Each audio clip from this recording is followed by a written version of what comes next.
You begin to doze off.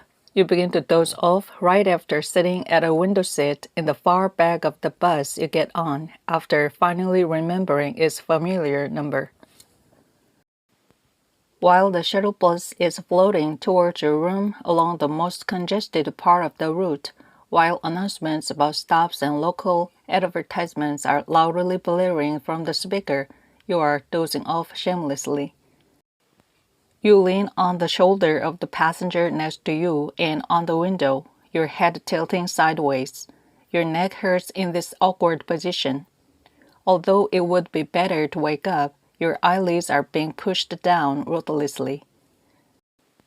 You are dozing off, finally even slobbering. You moan and groan like an old woman. Your forehead bumps the window many times, making a loud noise. You raise your hand and wipe your mouth. You raise your dull eyelids. They are being pushed down again. Her weight dropped to 37 kilograms. She complained of the pain until the moment she lost consciousness. "It hurts, it hurts," she cried softly like a child. When she pleaded, "Daddy, please help me," your usually cold-mannered father's chin was quivering. Your husky brother-in-law turned away and cried. Holding her hand in her own hands, your mother whispered, "My baby, my baby." You couldn't stop blaming yourself. You couldn't stop thinking that your presence was ruining her last moment. When you finally opened your quivering mouth and tried to call her, "언니," everything was over. Waking up and realizing that you passed your stop, you rush to grab your bag and ring the bell. As soon as you get off on a strange street you've never seen before, you look around in all directions. After staring at the bus line map attached to the acrylic wall, you realize that you have only 3 stops to walk back, a relief. Walking along a street with few cars or pedestrians, you start to feel more awake. When you arrive at the stop where you should have gotten off, your eyes are wide open. Still, a lingering sleepiness somehow makes the air around your dull face feel soft. When you finally arrive at the building where your studio is, you stop. You look at your bicycle, parked in the backyard. With a 2-kilogram laptop pressing down on your shoulder, you stand there, enduring the stinging pain in your ankles.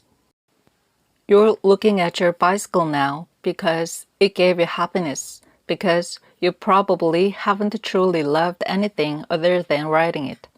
Only when riding it did you feel that your life might not be an irrevocable failure. You could quietly shake off the feeling that you might be left out of all the dazzling happiness in this world. You're afraid of remembering that joy. You're afraid of remembering the dizzying speed of coasting down a slope and the exciting propulsion of a ride on the bike path along the brook. At last, you look away. You walk up the stone stairs step by step, stairs that will take you to your place on the 2nd floor. You open the door with your key and enter the dusky room. You put your laptop bag on the floor by the entrance. Without taking off your shoes, you perch on the cold, oil-papered floor and then lie down. Your sister asked her husband to bury her without cremation. You know how like her that was.